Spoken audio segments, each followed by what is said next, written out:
Hey, we're sitting here right in front of this nice International Harvester L130 truck that Max Armstrong acquired. Tell us just a little bit about this. It's in, what, 1951? You started to call it a binder, didn't you? You know, they call those old IH trucks binders. And this is a 1951. Came out of North Carolina, spent most of its life there. I guess it came out of the Springfield, Ohio plant. I'm not sure about that. They reportedly made some of the L130s in the Fort Wayne plant, but I haven't documented that. I think it came out of Columbus, to the west of Columbus at Springfield, Ohio. You know, they was making things so fast then they couldn't hardly, that's why they was making things in other places, because they couldn't make them fast enough, and we needed stuff to haul products around. You know, you think about that transition to the post-World War II era, everything that was happening. And of course, International was making a transition not only from farm equipment, you know, they were transitioning from making firearms. They made the rifles in Evansville, Indiana. They took that plant then and started making refrigerators and freezers and air conditioners. Probably not one of the smartest moves IH made back in the day, but they were quite a truck company. And of course, Navistar continues in the heritage of IH. You know, talking about them freezers or refrigerators, I think about everybody had one. I know we had one. I could still see that IH on that refrigerator. I thought, and then we had a farm ball out there in the yard, you know. I thought, man, we're just a red tractor people. I remember having to defrost those freezers, and they were very heavy. Yes. And some of them are still running, Russell. Oh, That's the amazing thing about it. The durability of those is just phenomenal. You know, everything was built to last then, wasn't it? Just like this truck. Now tell us a little bit. It's got a 6-cylinder overhead valve, right? Inline 6, and it's what they call a Silver Diamond 220. Right. And you know, it served, I think, back in the day to haul wood chips, if I'm not mistaken. Then it sat in a house in Winston-Salem, North Carolina for many, many years, maybe 30 years. A fellow by the name of Chester Smith has owned it most recently. He sold it to me. Chester was in the town of Belhaven, North Carolina, and he had a shop there. I asked Chester what he worked on. He said, well, I worked on boats and tractors, and he apparently did some work on the truck. He turned over to me a very nice truck, and what I have done is just try to make it nicer cosmetically. I had to have work done on the starter and the generator. It had a lot of grease on the frame. Over 74 years, a lot of grease had collected there.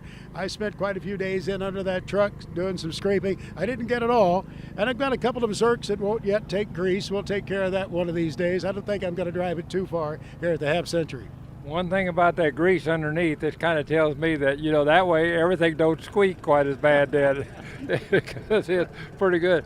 Now, I'll tell you what, we're going to have to bring this thing around because there's another one just almost a twin to this thing, and check serial numbers and stuff like that on the engines and on the truck or something and see how close those things was manufactured. I want to see it. I'm surprised. I have not seen it yet, and it's a 130. Is that right? You know, there's a real nice L110 pickup truck here. Gentleman from down in that area, I think Montrose, Illinois, and it is just a beauty. Originally came out of Iowa, but yeah, you know, they're pretty plain and simple. Max had to learn how to double clutch again. And, yeah, there's no synchronizers in that transmission. And there's just the right RPM level, you know, for sliding that puppy in there. Yeah. But I did a few grinds, some grinding on the road by the house there. I'm sure it got the attention of some of the neighbors. Well, like I say, you want to do that by yourself when Linda's not around. That way she thinks once you get the hang of it, then boy, he's an old pro at this. Yeah, that's right. She was complaining about the fact that she was the only one that hadn't been in that truck. I'd taken the granddaughters in there and took neighbor. We have a young man, he works for Caterpillar. He's an engineer for Cat, and I told Eric to come over one night and I'd give him a ride. He sat down in there and he started reaching for the seatbelt. I revved that thing up, put it in gear and took off, popped the clutch. Since then, I put a sticker in here for him. Oh, there we go. Can you read it? Get in, sit down, shut up, and hold on. I like it. And I like that dash. You know, we had a L160 grain truck. Same dash, you know, they just used a lot of the same parts and just really the same neat old stuff.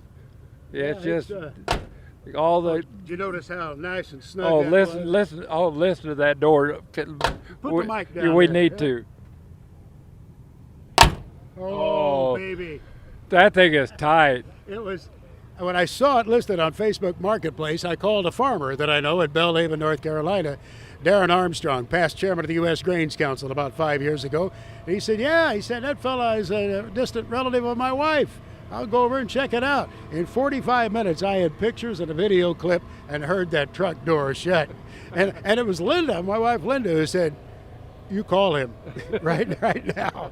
She knew I'd been looking for a long time for an IH truck. Ain't that something though? Just something right there close home. That's Yeah. that's really neat. Really neat. And it's the right color. It's the right color. 90 miles away. I just painted the wheels a few days ago. They were kind of a gray, but they had rust on them. The interesting thing about it is when I painted these rims black, the tires look black. Before they look brown. I don't know what, it's an optical illusion of some sort that was taking place there. So now is that you put those mirrors on there then too? No, those mirrors were They was on there. Oh, I see. I will say they're not very functional. Max needs better mirrors on there, but You need them West Coast mirrors on there. That's what you need. that's right. That's right. When I back up, I back very carefully because they don't get the full view there altogether. Yeah, and then now did you add all this? Was this was already- this was all on there just like Yeah, this? I think Chester must have built the bed. I didn't ask him about it, but it looked a little tired, so it needed sanding. I sanded it all over and did a clear coat on it. It took a couple of nicks on the way down, way up from North Carolina, but we're going to take care of that.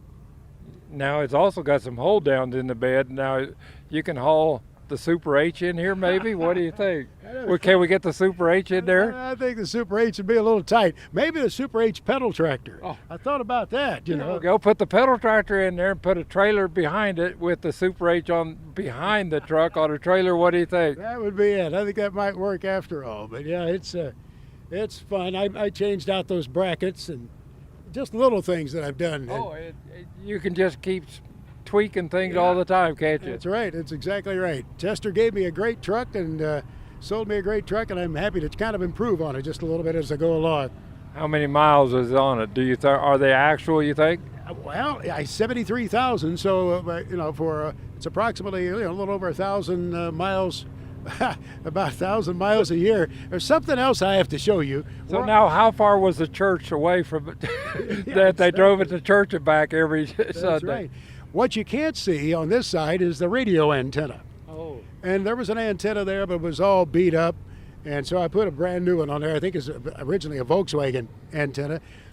But what I didn't realize when I got the truck, I looked down on the firewall and it looked like there was a heater. And I finally decided one Saturday afternoon I was going to take that thing off and open it up and look at it. Turns out it was a 6-tube AM radio and connected by mechanical cables to a tuner to the right of the steering wheel mounted under the dash. Oh. Stamped in the radio chassis, it said Motorola Chicago 1948. So the radio is 3 years older than the truck. Well, the story goes on. I took pictures of the radio, sent them to a man that I've known for a few years. He maintained the WGN transmitter and did some of the work back in the AM stereo days. And he said, send that to me. He went into the Motorola archives, found the schematic diagram for that 6-tube radio from 1948, and it's on his workbench now. So we'll see what happens to it. We'll see if it can still pull in all them big AM radio stations. If it was here, it would have been tuned to AM 980, WITY. I had it all planned out. It just hasn't arrived yet. Well, that is really something. And it is quite the showpiece. I'm just glad that we got to see it up and close and personal. You know, I need to put a list together, and if I was thinking about it, the signs should say it took a team. Because I talk to people at night, well, how in the world do you do this? Larry Eipers, Terry Eipers, Bill Burnham from up in the northern Illinois area.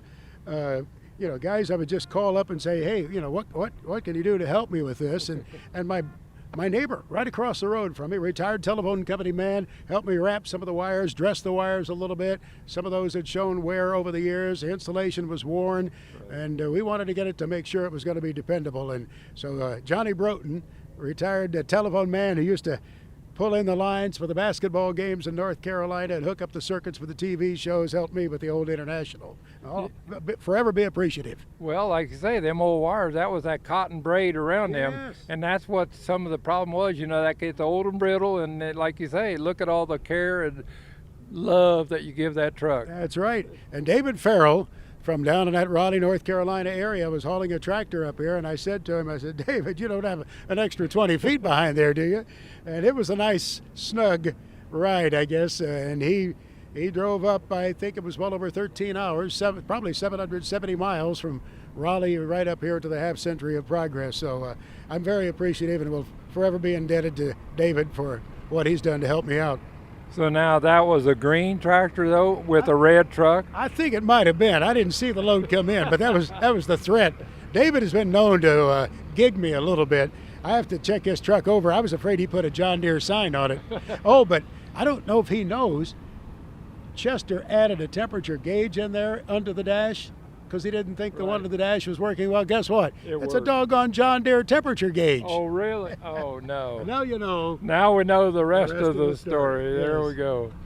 Well, it's really good that you could have it here, Max, and we're going to really appreciate you driving that thing around a little bit and maybe go through the parade or something like that. Yeah. And we get to hear it. I think Chester himself, I nicknamed it Chester, and I think Chester's going to be here. I told him he could drive it down the runway in the parade. So we'll see. There we go. That'll be great. That will be great. Well, we really appreciate that, and we look forward to hearing that thing because I haven't heard it run yet. I just heard the doors shut. I think you're going to need to drive it, Russell. That'd be great. Next in line, pal. That'd be great. We look forward to it. Something like that, like I say, it just brings back old memories. Look at it when you're sitting in there and see that dash. Oh, my goodness. And you think of the neighbors who had IH trucks back in the day. We had the Riggs brothers who raised popcorn for Princeton Farms. Orville Redenbacher managed the Princeton Farms back in the day in the early 50s in the era of this truck. And the Riggs boys had all international tractors and international trucks. Don't know if they had an L130, but they had some bigger trucks and maybe an L130. Well, like I say, we had that L160, and I can remember sitting on Dad's lap. I probably was 7, 8 years old. I was steering the thing going down the road. Well, I couldn't reach the pedals, but I was going to make sure I could drive it. Well, that's one thing that comes to mind, too. That's shift on the floor in there. We had a 51 Chevy. And I remember sitting next to Dad, and Steve would be over to the right on the other side. And when he'd come down into second gear, I had to move my knee out of the way, or I'd get it cracked pretty good. Reverse was worse yet sometimes because that was further down yet sometimes. That's true. That's true. If I was sitting too far to the right, I could get in trouble there. There you go. Well, like I say, words to live by. Reverse was worse. That's right. That's right. Well, thanks a lot, Max. Oh, I like it. It's just really nice, and I like that you put the flag on there, too. The American flag. And it's facing the right direction on this right side. There you go. Well, thank you very much, and we'll wrap this up right now, and we look forward to running this thing through the parade and watching it in action.